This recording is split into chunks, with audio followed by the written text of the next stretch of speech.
Yorker, the claim that what does the public advocate do? You know, why should we have it? We're spending millions and millions of dollars to have this election, and then we have to have another election, and then, you know, what power does the public advocate actually have? All very good questions, valid, you know, claims that people have.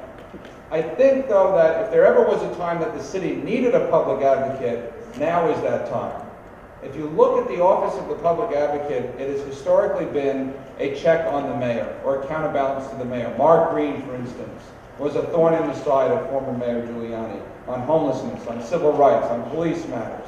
Bill de Blasio was a pretty effective public advocate, a much more effective public advocate, I think, than he is as a mayor. But he was a thorn in the side of the Bloomberg administration on so many issues. All right, welcome, ladies and gentlemen. Today we are coming into your homes from the Regal Park Jewish Center. And of course, there's a great forum. There's an open discussion actually amongst a handful of candidates for Public Advocate of 2019, the special election that will be taking place on the 26th of February. We've covered many candidates, such as Councilmember Raphael Espinal, Dr. David Eisenbach. And today I've actually been looking forward for this opportunity to be in conversation with council member who actually represents many of the South Asian and Indo-Caribbeans. And of course, I'm very honored and delighted to have him for two particular reasons. And first of all, I must say that it's a pleasure to finally, once again, after many years, be in conversation with council member Eric Ulrich, as he's also a member, actually a candidate for Public Advocate. Welcome to our program. Thank you so much for having me. It's great to be here with all of your viewers. As you mentioned, I'm very proud to represent the diverse communities in Southwest Queens. I myself live in South Ozone Park. My office is in Ozone Park, but I also represent Richmond Hill and Howard Beach and the Rockaways, and it's a great district, and I have so many friends and supporters in the Guyanese and West Indian community in particular, and also in, you mentioned about South Asians. We have such a large Pakistani, Bangladeshi constituency moving into the community, and I've gotten to know a lot of them, and they're really great people. They're great New Yorkers, they're great Americans, and I'm hoping to be their next public advocate. You know, as a public advocate, it's actually known to be the ombudsman, actually, and of course, actually the advocate of the people. The number one question I think that you might get quite often actually is that with the polarization, with everything that happens out of Washington, is it possible for a Republican to really occupy this seat in 2019 actually, and especially being the thorn in Mayor Bill de Blasio's path? Well, I would answer that in two ways. First, this is a nonpartisan special election, so there are no party labels on the ballot. When you go to vote, you won't see Democrats or Republicans. You will see 17 individual names of candidates who are running for this office, none of whom have their party affiliation attached to them. So I think that is an advantage insofar that we are forcing people, if you will, to vote for people over parties. Okay, so that's first and foremost. Secondly, in my district that I represent in Queens, it's 3-1 Democrat, non-white majority. Most of my constituents, according to the census, are Latino or identify themselves as Hispanic, of Hispanic origin, or South Asian. They're Guyanese, they're Trinidadian, they are, you know, Indo-Caribbean or Bangladeshi or wherever they happen to be from. So most of my constituents are Democrats, and most of my constituents are not white. And in my last re-election, I got 66% of the vote. So if I was able to win as a Republican in a part of Queens where Democrats outnumber Republicans, I think that says a lot about the type of commitment that I have to public service and making sure that all people are represented fairly. And I don't discriminate anybody based upon their political beliefs.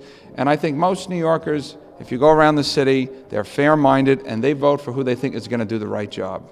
I think that unanimously, it's actually an agreement between all the candidates here that it's essential that we give opportunities to small businesses and create more and more jobs actually in New York City. And talking about that, many people, many of the elected officials oppose Governor Cuomo and also Mayor Bill de Blasio with the tax incentives for Amazon, in which Amazon believes that if it comes to Queens, it'll create at least about 25,000 jobs. So do you, do you support it, or or do you think that this will also add to the congestion pricing in Queens and also make it less affordable to live in Queens? I support Amazon coming to Queens because I support jobs and innovation, and I support the private sector that when they want to come to New York City, especially in the outer boroughs, and they want to create good-paying jobs, not minimum wage-paying jobs. We're talking about good-paying jobs where the median salary is $150,000 a year. When they are putting all of that on the line, and they are going to help us build a new school, and they are going to put further demand for greater services and better public transportation. Amazon coming to Queens is going to be a game changer. This is a good thing. I am the only one in this race supporting Amazon and supporting a pro-growth, pro-jobs agenda, something that we have not seen under Mayor de Blasio. I believe he really embraces socialist policies. When he says that there's enough money, it's just in the wrong hands, that's a very socialist thing to say. So I don't support the mayor and a lot of his policies because I think they're bad for business.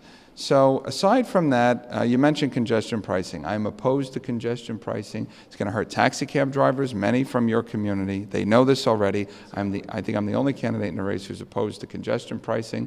I think it's a commuter tax on the outer boroughs. I'm not saying that we shouldn't be spending more money on improving public transportation. I think it's a necessity, and it's something that's long overdue. But putting that cost on the backs of working and middle-class people that live in the outer boroughs in Brooklyn and Queens and the Bronx and Staten Island, I think is fundamentally wrong. And when we talk about congestion pricing, actually, Governor Cuomo said that to raise money for MTA, either there will be actually congestion pricing or a hike in the, in the MTA metro fare, actually. So how can we allocate funds? I mean, many people feel as if MTA has a lot of money that it's currently sitting on. I mean, so let's actually talk about that. I fundamentally disagree with the governor's premise. He is making this an either-or scenario. There are other options that can be put on the table that, quite frankly, he and the legislature have not taken up. And I think that if there ever was a time to have a citywide elected official in public office standing up for people who live in the outer boroughs, as the next public advocate, I will be a voice for immigrants, for middle class, for working class, for communities that often feel forgotten or neglected by the mayor or by the government in general. It's time that we had an elected official who fights for average New Yorkers. That's why I'm running for public advocate. But affordable housing, I mean, how can we tackle the homeless situation that is growing in the city, as well as making housing more and more affordable for new residents of New York City? We have to work together on this issue. This is a crisis that has never been this high. It's 60,000 men, women, and children sleeping in our shelter system tonight. I think that is something that we should let sink in for just a minute. But when we let it sink in, we have to realize we've got to do something about it. And how do we transition these folks into permanent and stable affordable housing when those units don't exist? In reality, they're just not there. The mayor claims he's going to build, X amount of units, hundreds of thousands of units of affordable housing, but he's including in his math the preservation of rent-stabilized units and other housing that already exists, housing stock. So it's not a real apples-to-apples conversation. If we want to help the homeless, what we need to do is fund a real and robust rental subsidy program similar to the Section 8 or the Advantage program, where for a fraction of the cost what we're spending right now to house homeless in the Holiday Inn and all these motos and hotels, we can help people live independently with dignity in their own apartments and help them stay in their own homes. The other part of this is we have to come up with a real prevention strategy. How do we prevent people who are living one paycheck away from becoming homeless from entering the shelter system? We're not having that discussion right now. We have so many problems in this city. Homelessness is at an all-time high. The subways and buses are a mess. NYCHA units are crumbling.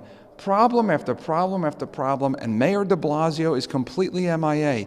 If you want someone who's going to hold the mayor's feet to the fire, who's going to be a check on the mayor, not just another rubber stamp, and really shine that disinfecting ray of light on all of these issues that we absolutely need to address, then I'm asking for your vote on the common sense line. I'm Eric Ulrich, and I'm running for public advocate to be a voice for you. We actually would like to say that we're very grateful for these few moments. And personally, on behalf of myself and also on behalf of ITV Gold, Park Worldwide Media, we actually publicly endorse Eric Ulrich to be our next elected public advocate. So we wish you all the very best. Thank you so much for all that you've done. And of course, thank you for representing our people, the South Asian, the Indo-Caribbean, and also the Bangladeshi and Pakistani community. I love them all, and I'm very proud to represent them.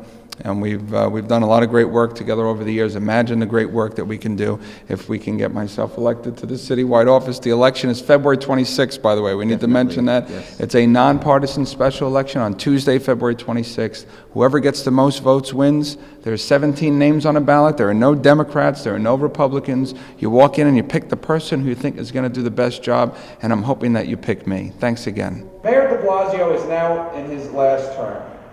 He is spending more time, I believe, running for higher office, national office, president, trying to raise his national profile in the media, and he's not paying attention to the affordable housing crisis. He's not paying attention or giving time to fixing the subways. He's obviously not doing what he was supposed to be doing. It was also mentioned about the Department of City Planning, the appointee that the public advocate has to shape zoning regulations throughout the city. The often forgotten duty that the public advocate has that I think is really important is they have a vote on the pension board. And that's a very significant and important part of the job, making sure that we are making decisions with respect to investments for city municipal workers that are fiscally responsible and keeping in interest the fiduciary responsibilities we have to people who have been in the city's workforce: cops, teachers, firemen, sanitation workers, crossing guards, etc.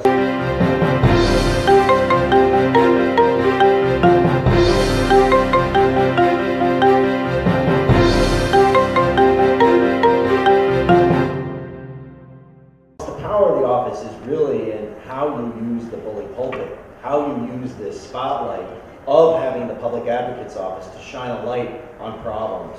Whether it be the problems in NYCHA, the problems in the MTA, and to call out the waste, fraud, and corruption of the city council and the mayor. There's plenty of it. In terms of a very specific thing that one could do on day one, the public advocate has an appointee to the City Planning Commission.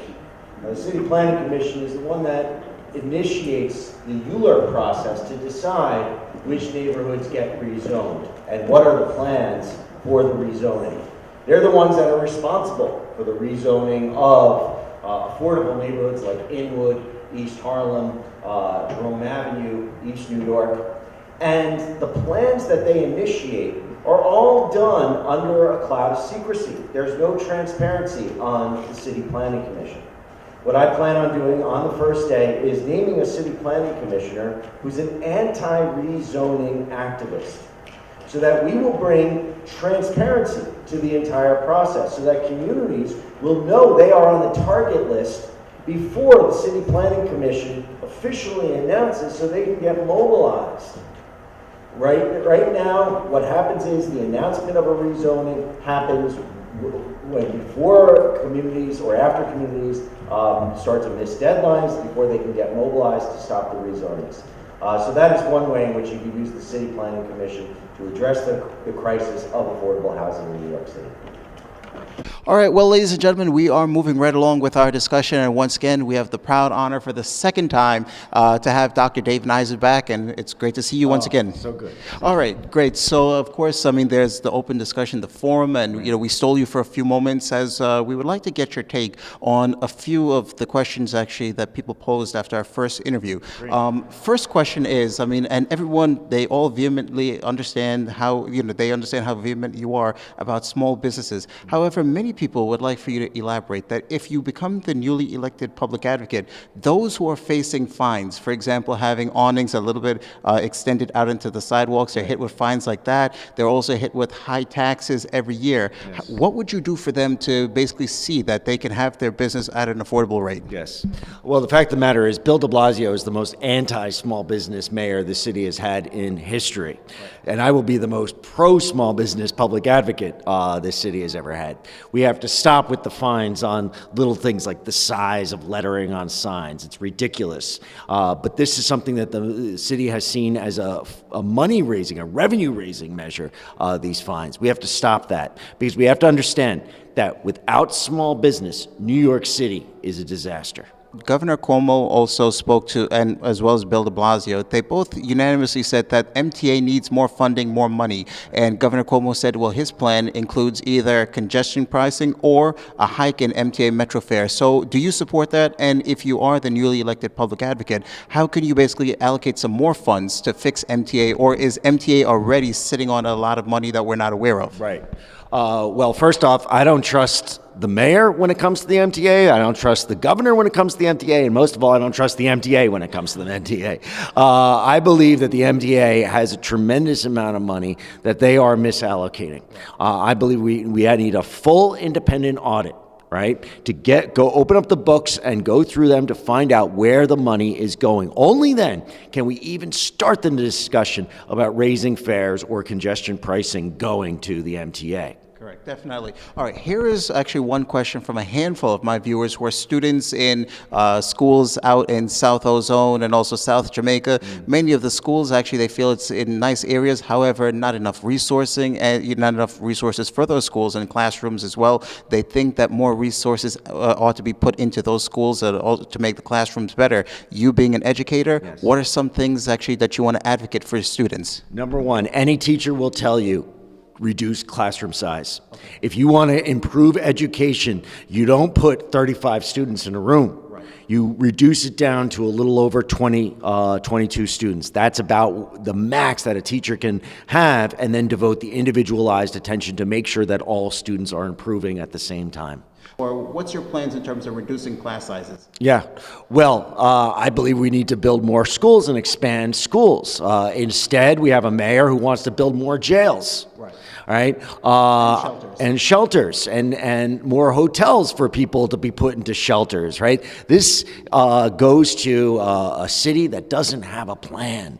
When they rezone the neighborhoods and all of a sudden they upzone, so that we build all these new towers like Long Island City and Sunnyside Yards. Well, what that does is it puts a lot of pressure on the infrastructure, including schools.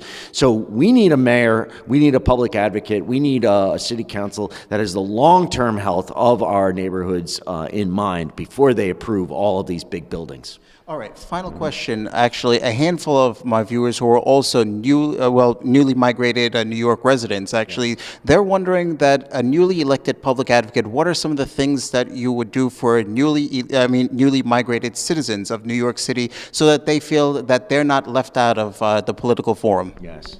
Well, the number one thing is jobs. New York City brags about how it's a sanctuary city, but if you're not fighting for the economic rights and sustainability of the immigrants, you're not protecting immigrants. And that is the big problem with the small business crisis. Small business has always been the avenue for immigrants to achieve the American dream and to get a job, to get started. They're not being hired by Amazon. So we need to save small business, and my main goal is to make sure that the Small Business Job Survival Act is passed, which will just give some rights to commercial tenants so that they can stay in business and they can keep on contributing to the jobs and the economic vitality of New York City. All right, talking about jobs, with the governor and the mayor giving a tax incentive to Amazon so that Amazon can move into Queens, it'll create 25,000 jobs. Right. You're an advocate for small businesses and also jobs as well. Do you disagree with the governor and the mayor? And if so, being an advocate for small business and more jobs, why so? Yes. Well, here's what I would ask for the mayor of all and the governor of all places to put an Amazon headquarters. Why does it have to be Long Island City, one of the most hyperinflated real estate markets in the entire world, right? And when you do that, what is it going to do to Queens? We already know the rents are going to skyrocket, the property costs are going to skyrocket all throughout Queens. It's going to have a detrimental effect on the affordability of our neighborhoods. Secondly, I think that their claims of the numbers of jobs that this deal is going to create is highly exaggerated. Third, Amazon is a killer of small business. So why would we want to favor this corporation that is destroying the very economic foundation of New York City? It makes no sense on so many different levels. All right, so final word. Actually, we're leading up to the special election on the 26th of February. Yes. Your final appeal to all our viewers before the election. Look, you have an opportunity to make history on the 26th of February. right. You can keep on electing an elected official who's just going to do the same thing. He's going to continue to sell out your neighborhoods to big real estate. He's going to ignore the small business crisis. Or you can do something who's actually been fighting with you on the streets and in City Hall, has led the battle for the Small Business Job Survival Act. He's going to save your community. He's going to save your small business. I've defeated the Real Estate Board of New York with small business bill. I'll defeat them every day as your public advocate. Thank you. Thank you so much.